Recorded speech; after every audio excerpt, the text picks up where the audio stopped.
This morning, Paxton took his first unassisted steps, and I got it on video.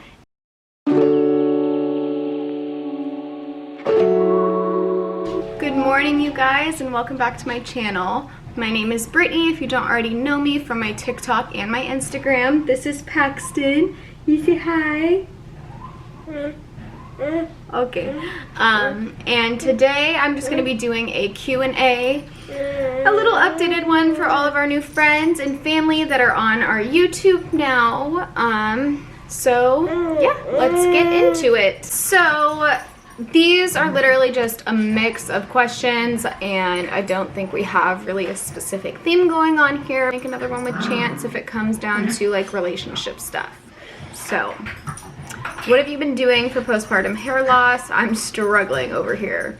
Sister, I mean, I do still take prenatals because we are trying to have another kid. I was told to take prenatals while I was still breastfeeding, and it helps. I feel like that probably helps a lot. I mean, even, I don't know, let me try to get them. Like from my postpartum hair loss, and I'm still growing in over here. And Pax is like only a little past a year old, like a month. He's like 13 months old, and I'm just now starting to like grow my hair back and thicken. The only thing that I can say that I do is take prenatals. You guys look so young. How old are you and your husband? I am 21, and I will be turning 22 in May, and my husband just turned 23 in December. So how has the transition been into the public eye? I feel like, oh my gosh, it's so loud in here, and I'm so sorry. My dogs are playing, and Paxton's come out of his room. Life of a stay-at-home mom. It's never quiet, so I apologize for you guys. But I don't know, for me, I was just thinking about this, how before I would have never posted anything with my hair not done or my makeup not done or me looking like a scrub. Like, I would never post anything like that. I feel like before we were on TikTok, it was more just about, social media was about posting what I felt like people wanted to see. And at this point, it has almost made me not care more, because I want to be so real and raw with you guys and so transparent with everything that's going on with our lives that I'm almost less self-conscious, if that makes sense. I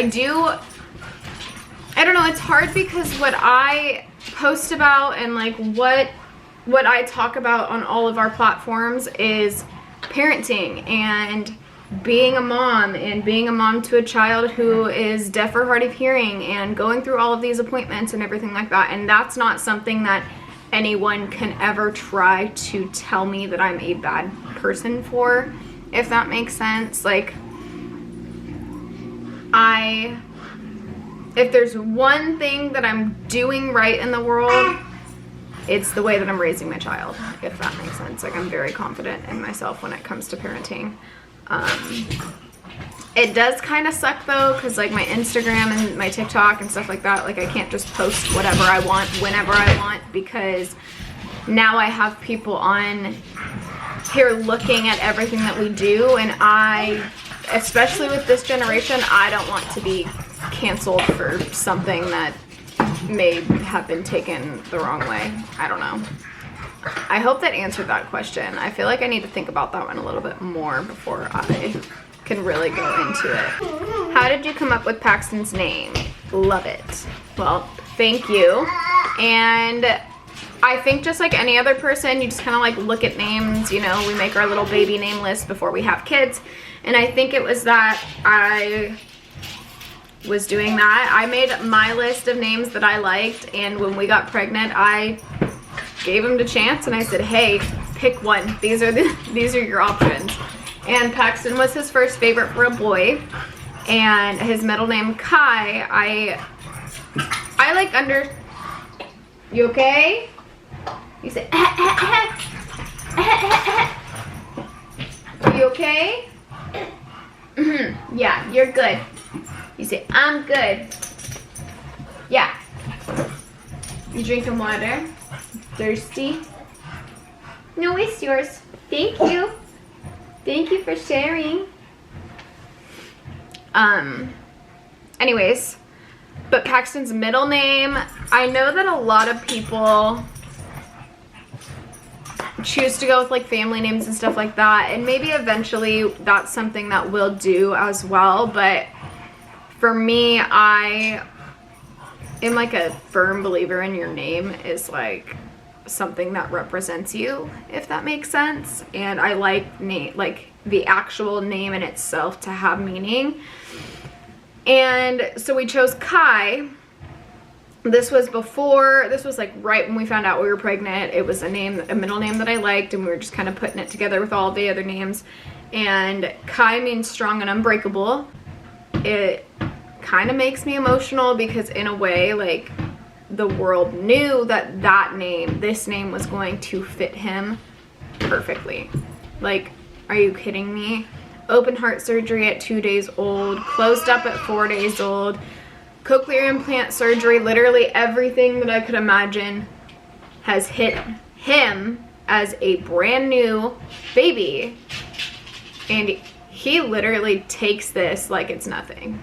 Like, eats that, insert bad word. Like, yeah. So he's definitely our strong and unbreakable little boy. I don't know if that even answered the question. I started mumbling, but yeah. How do you get all the energy to take care of your cute baby and yourself as well? That is kind of funny because literally the last week, and this is why I feel so terrible, I've been trying to post more of my TikToks on the YouTube channel because I just haven't mentally or emotionally been here. Like, I haven't wanted to be on camera, I haven't wanted to film, I haven't wanted to sit down and talk to anyone, I haven't wanted to practice with Paxton at all. Like, I have been in such a rut the last week. I don't know if I am overwhelmed with being monetized and looking and starting our merchandise, or if I'm overwhelmed with just, I don't know. This has been so hard for me. This transition, I feel like, has been kind of hard, which goes back to answering the transition into the public eye. This transition has been hard for me because this isn't what I thought was going to happen when I posted that first video of Paxton signing shoes. Like, yes, I would love to, and I'm so thankful for it, and I wouldn't trade it for the world. This is an incredible opportunity to be able to put our story out there and help other people and share everything with people and let people know that what you see on social media isn't how it always is. And like, I want to be transparent and open and honest with all of you guys, and I feel like maybe since this wasn't my goal and I'm doing it all by myself, and I don't have anyone close to me that knows how to like guide me through this social media stuff, it's overwhelming. I feel just kind of mentally drained on top of being a mom and staying home with him. And you know, 1-year-olds are freaking crazy. They run around and get into things and dump all the dog food out and smack themselves in the head and fall off of things. Like, I'm a little bit spread too thin. It's been hard. So I guess the answer to that question is I don't always have energy to take care of him. A lot of the times I am laying on the couch wallowing in self-pity like the Grinch, and he's doing whatever he wants. I mean, there's nothing out that he can hurt himself with because, you know, baby proofing, but sometimes all I'm capable of is feeding him and changing his diaper and making sure that he is alive. Sometimes I'm not even capable of taking care of myself. But, yeah, I know that it may seem like I have all this energy in the world to do things with him, and I don't. Mental health is so important. I don't talk about it enough on my page, and I really should, and maybe that's something, if you guys want, we can talk more about. But I feel like for moms, taking care of yourself is so hard and underrated. Like, those moms out there that really do take care of themselves every single day, I aspire to be like them. I would love to be like them. Thankfully, I have lash extensions, so at least that can make me feel good about myself throughout the day. But I hardly ever do my hair. I don't usually do my makeup. I pay for a tanning membership because I love the way it makes me feel. I don't ever have the energy to go tanning. I would love to get back into the gym, and that's something that thank you so much. Thank you. Are you tired? Yeah. YouTube? YouTube? Yeah. What about second pregnancy? Is everything okay? So I have actually responded to that question before in previous videos. I have responded to it on my lives. But we lost our second pregnancy. Wow. Are you trying to play with Mama's hair? Thank you.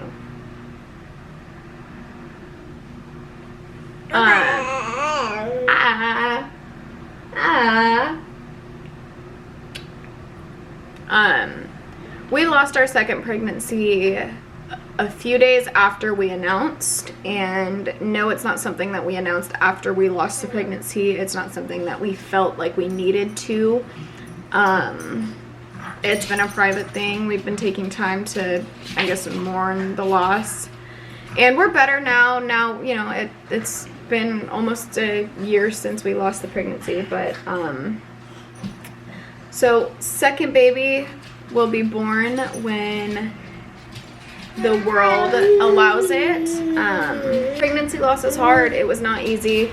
I still struggle with it. On some days I can't even talk about it without crying. On other days I am feeling good enough to share my story. How old were we when we found out he was deaf?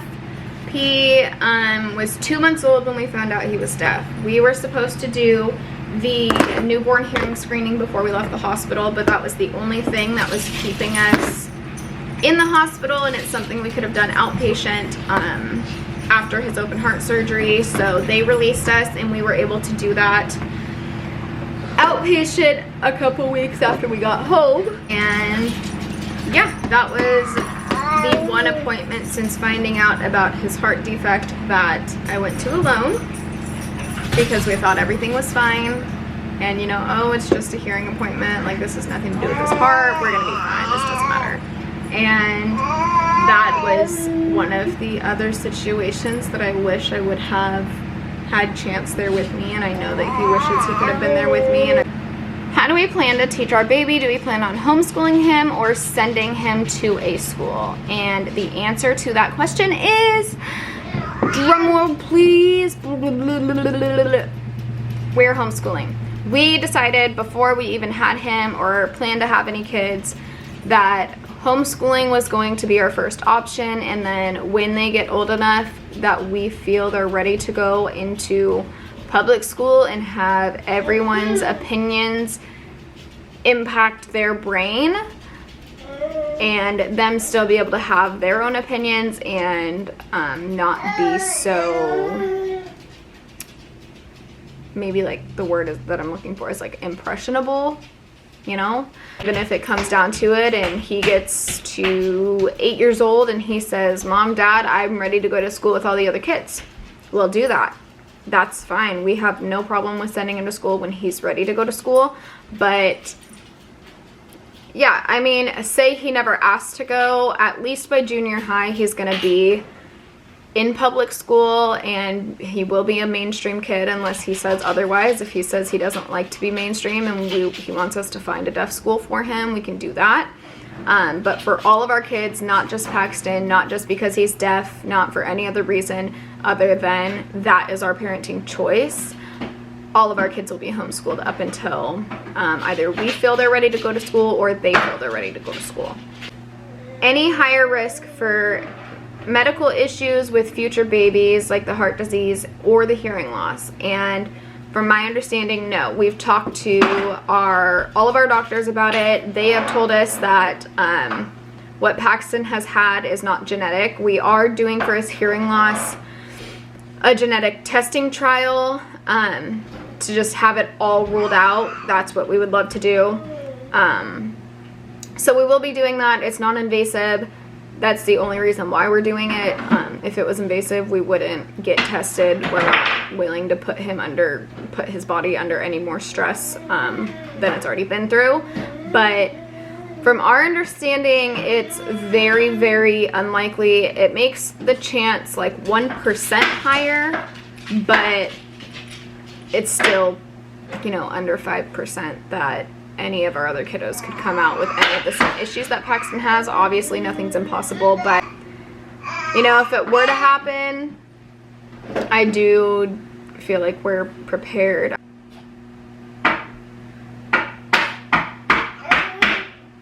Now that he has his Cochlear implants, banging everything, making loud noises is like his favorite thing to do, which I'm not mad about. He can hear it, that's fine. Why am I still teaching Paxton ASL when he can hear now? The reason why we're still teaching him ASL is because with or without Cochlear implants, he is deaf. There's times where he doesn't want to wear them, and we love having that form of communication. That's his first language. English will be his second language.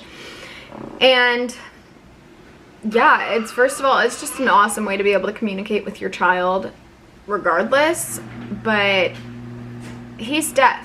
Yes, we're giving him the tools to be hearing and, you know, use sound and whatnot, but at the end of the day, he's deaf. He still needs ASL. He still needs a way to communicate if he doesn't want to listen. And say he gets older and doesn't want to wear them. We as parents need to make sure that we have taught ourselves and given ourselves the tools to give our child the tools for the best life possible. So that's why that's why we're still doing ASL, and that's why we will continue to forever, honestly. I mean, if Paxton gets older and doesn't want to use ASL, that's fine. I will still probably make my husband and I become fluent, because that's going to be something that we need to be doing for other people's children and other people in the world. So, all right, last question of this video. How do you incorporate learning sign on a day-to-day basis for all of you individually?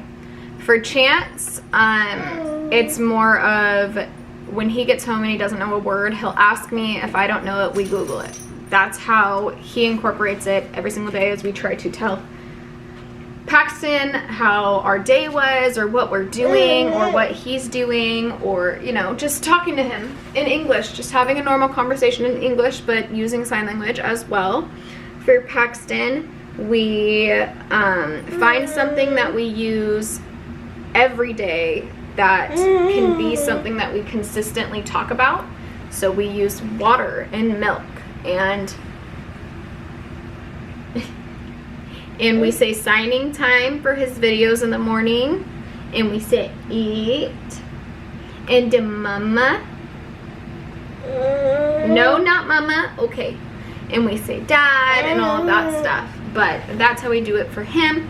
For me, I just make sure that I'm paying attention to all of Paxton's signing time videos, because they're so informational for us as parents as well. And I don't need you, no, you don't get to stand on the table, no. And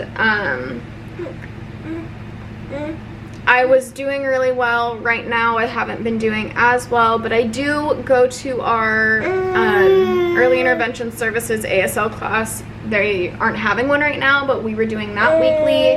Our early intervention service teaches us signs that we want to know every 2 weeks, and yeah, so we just try to make it a point to learn a new sign every day, whether that means we Google it or what? What do you need? What?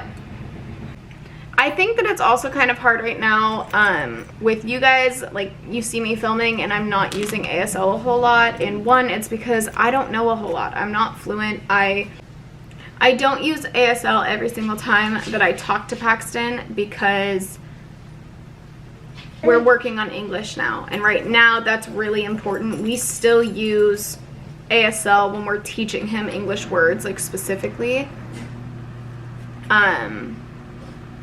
But we're focusing on speech too, if that makes sense. Now I'm all flustered because he flustered me. All right, you guys, well, that is the end of this Q&A.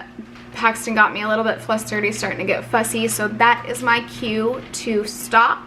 But thank you guys so much for listening. Please ask me more questions. I would love to share more, like, deeper stuff with you, if that makes sense. Like, I get that I only give you guys what I feel like I want to, but we're getting to a point where let's be more personable. You're welcome to ask anything that you want, and if I'm comfortable talking about it, I will. So please keep that in mind. We love you guys so much. We are so thankful for you, and don't forget to like and subscribe. Please turn on that notification button so that you see when we post. And yeah, thank you guys so much. We love you. All right, you guys, so I forgot that this morning, I'm already done filming. I'm already getting to like the editing process, but I forgot that this morning Paxton took his first unassisted steps, and I got it on video, and I just figured that that's like kind of exciting. I know that isn't part of a Q&A, but that is just incredible. I've been so nervous about him walking because everybody's like, oh, well, my kid's walked, you know, right after the first birthday, and he will be 13 months in just a few days. So I was kind of, you know, I'm still kind of nervous. He hasn't, you know, it's not like walking, but that's the start. But anyways, yeah, I just figured I'd add the little clip in here if you guys wanted to see. Actually, I don't really care. I'm going to show you anyways, but yeah. Yeah. Oh. No.